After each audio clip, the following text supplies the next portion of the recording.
watch, look at president. Bitch, look at heaven sent. Can you pay peppermint? Make her pay the rent. Watch, look at president. Bitch, look at heaven sent. Can you pay peppermint?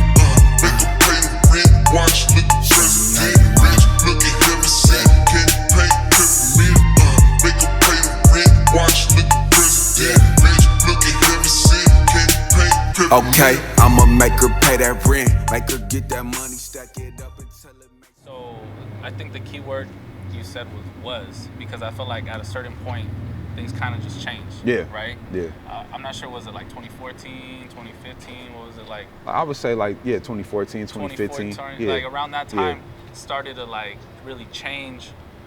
I think it just maybe got too hot. Right. You know what I'm saying? Right. It's like people were standing in line all day, like trying to just see Tyler pop out of his store. Yeah. It just got like kind of really weird over here. And right? let me tell you, it's the resale game. Yeah, that too. The resale game is what fucked up everything. Yeah. Cause I used to ditch here at lunch. I used to ditch Fairfax and walk to Supreme, get the shit and come right back to school. And there was no line. Yeah. And if there was, it was like 3 niggas in line. You be like, oh, you in line, bro? They're like, yeah. You know what I'm saying? It wasn't no line around the block where niggas had to wait all day. You had to fucking, tell your motherfucking, mom to watch your kids and shit to go get whatever you wanted. None of that. Like, literally, bro, you could walk right in the store, get exactly what you wanted, and leave. Yeah. And I felt like that all started to switch with the resale game, A lot of shit just was too hyped. It was too oversaturated. A lot of watered down shit. Yeah. A lot of people didn't understand the value in, really just being original. What can you say about that time? Like, was that a transitional point in your life as well, or what changed during that, like for you personally? So I started to just kind of go around other energies to where I just wanted to see more and hanging out in nicer places in LA, going up to the hills and shit. Yeah. But I still seen like the culture over here, like you said, it started to switch, and a lot of people, they just didn't understand like the originality of things. Like a lot of the stores started closing down. Yeah. A lot of people started giving up on it because they started to see like the devalue in it. You know what I'm saying? Like it wasn't valued like the same way, like where like it was a community. Now it started to become more so like gentrification. Yeah. You know what I'm saying? So, I think once that started to fill, then I think a lot of people started to like just pull back, and a lot of the stores closed down. Tell me about Worth the Risk. Worth the Risk. Man, Worth the Risk was I was going through a lot at that time, man. That's why I named it Worth the Risk. It was just one of them periods of time in my life to where I just felt like this is do or die with this rap shit. Like either I was gonna really go in all the way and really do this shit, or I was just gonna wait for an opportunity, wait for somebody to like champion me instead of like me championing myself. Like, you know what I'm saying? And I'm meaning that is because like you were saying, like there's so many different collectives, but you gotta be known for your own shit. Yeah. And I came in the game, I was a part of OPM, and I'm still a part of OPM, but I felt like I didn't have that respect as far as like, who is Niko G4? And, what is the lifestyle that he's living by? What is the identity? Yeah. You know what I'm saying? By it was just himself. more so like, oh, that's Dom Kennedy something. Yeah. And I didn't want to just be known by that. Of course. So when I made Worth the Risk, I wanted to make sure that everybody knew like what Roll with the Winners was, which is my company. I wanted them to know why I do what I do. You know what I'm saying? I have a song called Pay Dues on there with Kurupt. I wanted to make that shit like something that I felt like was a connection not only to me, but to all the kids growing up in LA. You know what I'm saying? And when you really look back on certain things, you don't always want the music just to be your highlights and you just bragging and boasting. You really want to tell your experiences because, your listeners is going through their day-to-days and they might need to get through their struggle. And that's why I made a song on that album called Struggle Gave Me Muscle. Because there's certain things and certain principles that I feel like at the end of the day, like I can't always just be like, oh, I fucked your bitch, nigga, I'm going spending money. Because it ain't always like that. Even if you got the money, even if you can fuck the bitch, it ain't always like that. There's ups and downs. You go through lows and you go through highs. And if you don't speak on it, then you're just a superhero. You're invincible ass nigga. And I didn't want to be that. I wanted people to know that I got bad days too. Yeah, speak more about talking about working with Kurupt and what it was like to just, as somebody from LA, like we all grew up on Dog Pound and listening to Kurupt and shit, and all of a sudden he's saying your name, wanting to get on your song. Tell me about that. Honestly, bro, it was crazy because before I get into that, I'm gonna tell you a story.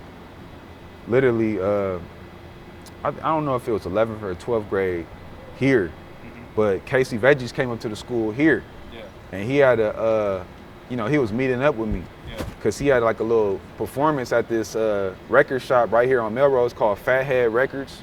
It's like a classic record spot, but that shit had closed down. And he wanted me to go with him, and I had like basketball practice.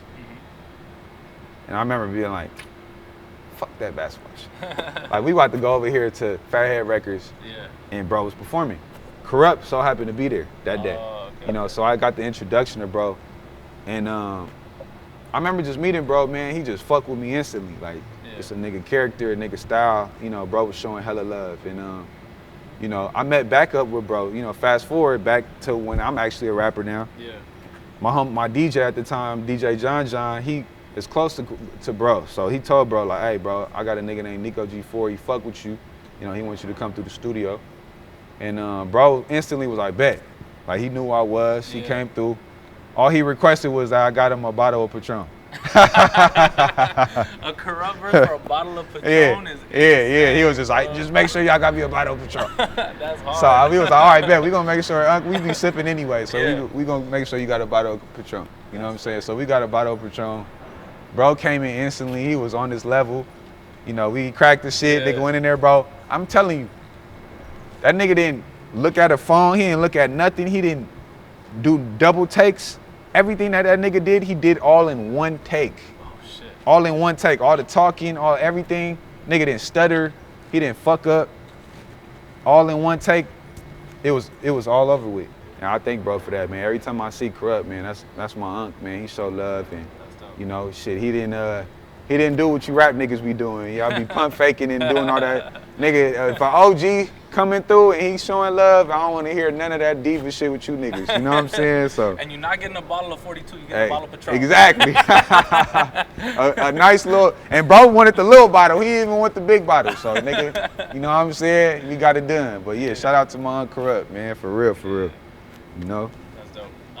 So after that you have Roll the Dice 2. Roll the Dice 2, yeah. Tell me about that project, and you know, you started to work with like more LA artists, like the newer school. I felt like Perico. Yeah.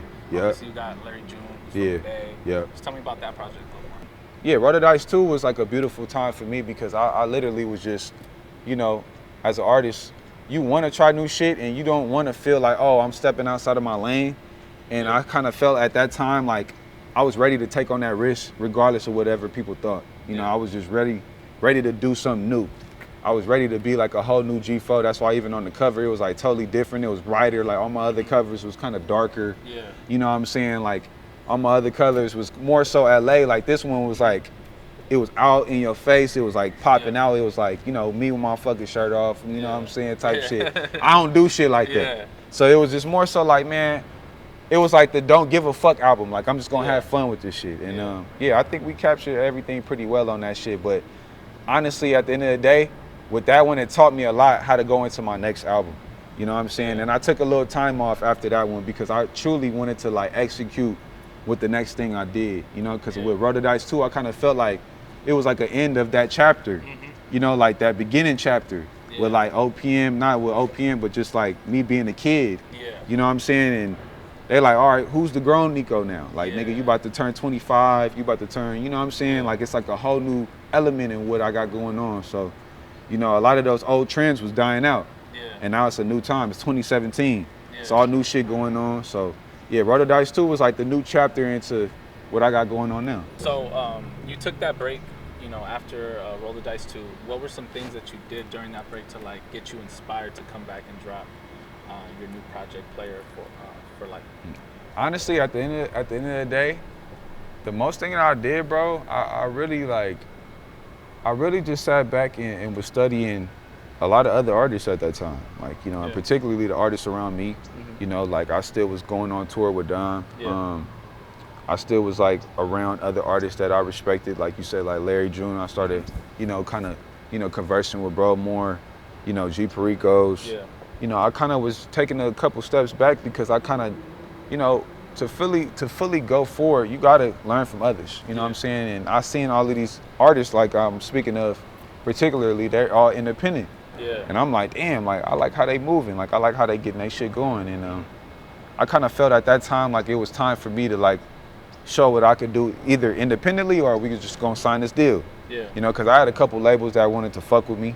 You know, I had a couple people reach out, but it was nothing to where I felt like it was a home. I just felt like it was just a quick situation. Yeah. So with this next situation, I really wanted to make it a home for me, and even just building out Roll with the Winners, building out the artists that I want to put on Roll with the Winners. And during that period in time, I was even actually working on my brand.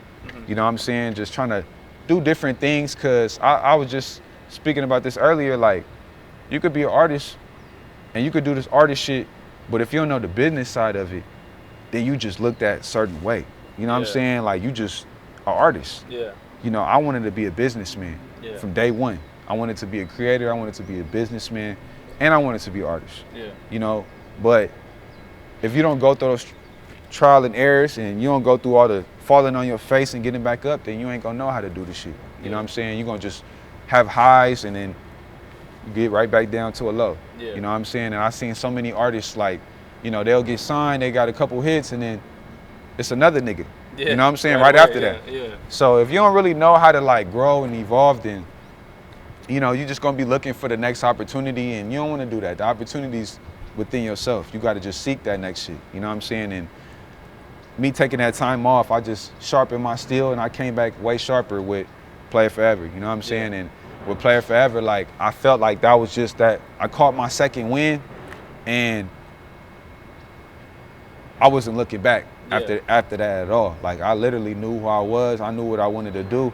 It was like the grown G4. Like this is G4. You could tell by the cover too. Exactly. Like I'm throwing on the suit. Yeah. We ain't doing no LA hat. We ain't doing no chucks. We ain't doing none of that. We gonna do all professionalism. Yeah. We gonna have a good time, and we gonna make this shit elegant, because one thing that I always say is this too, like nobody should be able to tell what year you start your cover on. You know, like if they could tell like the period in time, like, oh, this was in 2013, this had to be in this period of time. Yeah. They shouldn't. It should look timeless. It should look timeless. Forever. So that's smart. Moving forward, I was like, all right, Play It Forever.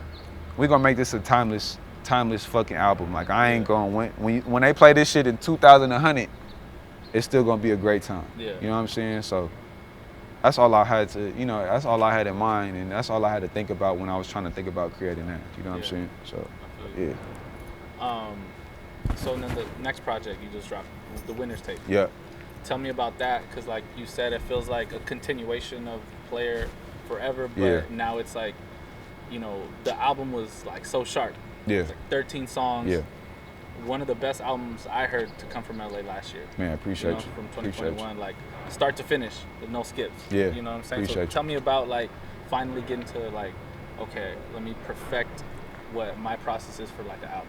Honestly, it was more so just being patient with the sounds. I mean, you know, when you're working with producers, you know, a lot of artists fail to realize is it's a collaboration. You know what I'm saying? And when you take out more time in building and spending time with your producers, hanging out with them, you know, speaking to them about their lives, I think that shit makes the music enhance, for sure, you know, 10 times more. Yeah. You know, when you just like, oh, send me some shit, send me some shit, send me some shit. Like, it sounds cold. It sounds cold, and it's no connection there. Exactly. You know what I'm saying? So with the Winner's Tape, bro, I literally just, I was conversing with only my producers and the people that I was working with. Big Spot Crook, that nigga know. We was in the studio. We in the studio, it's just me and him. Yeah. All day. Like no distractions, no homies here. Yeah. No nobody. Like we gon', like nigga, I wanna know about you, bro. Like, you know, I know everything about Crook. Like as far as like, you know, what he don't like and what he do like. That's just, and he know the same with me. Yeah. And I think when you like really get fully hands-on with the music and you like, all right, we're gonna create something that I know is gonna be timeless, it's gonna be effortless, and it's gonna be amazing. Ain't no looking back on it. And I think everybody understood the seriousness of it. You know what I'm saying? Because when you as an artist take it serious, everybody else will. Of course. But when you just coming in, you sipping and you smoking and you like don't really care about what's going on, and everybody else gonna just be like, all right, well shit, we gonna fuck around and do whatever too. Yeah. And on the Winner's Tape, I took everything 100% serious. I invested hella money in studio time. I just wanted everybody to feel comfortable in their working space. Yeah. I didn't give a fuck about the money we was spending. I'm like, let's create something great. Yeah. And I felt like once I did that, and I was like, we got a great product. It's all quality, and that's what you want, especially if you're going the independent route. Yeah. You know what I'm saying? Like, as we can see with like what G Perico's done, Larry June. Yeah. They're just dropping a lot of quality music. Yeah. And feeding their fans. Right. You know what I'm saying? Right.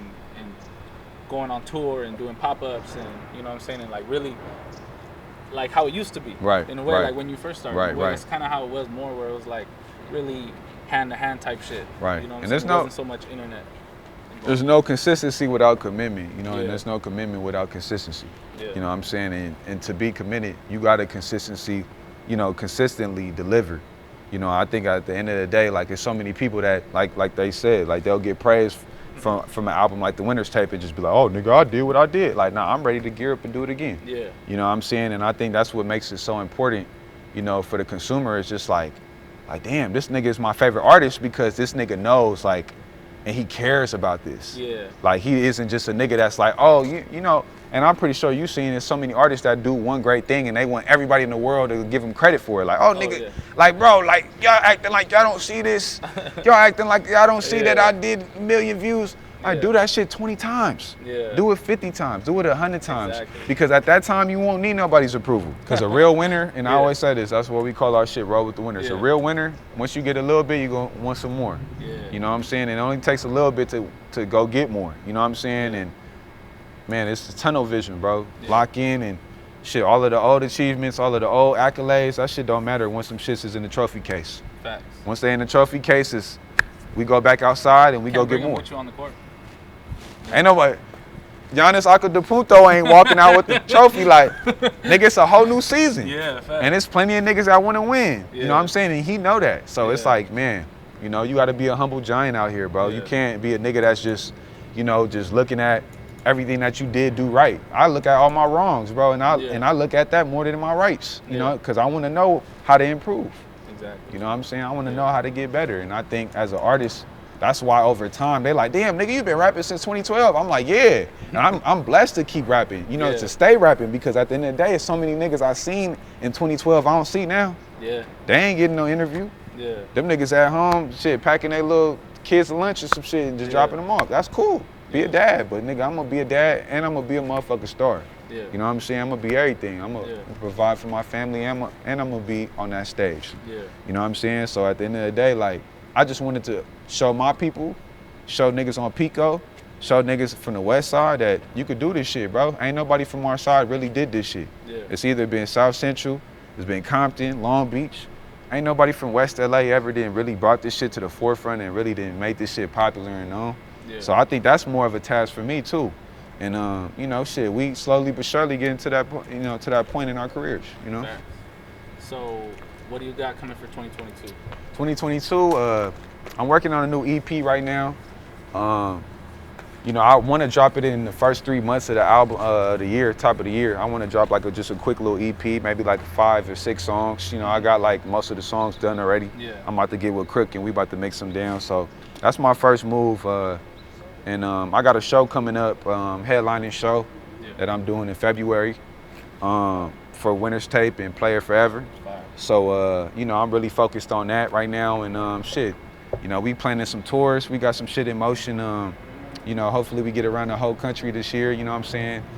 You know, God, you know, hopefully God open up them doors, all this COVID shit over with, you know what I'm saying? I'm tired of all of that shit. But yeah, man, for this new year, I'm really just, this is my first year, I'm gonna say this, and I want all my fans to know, this is gonna be the first year I drop multiple projects. I'm gonna drop like 2, 3, 4 projects this year, and I ain't playing, like we coming with it. And I think, I never seen that version for myself. Yeah. You know what I'm saying? It's always just been like one project, couple singles.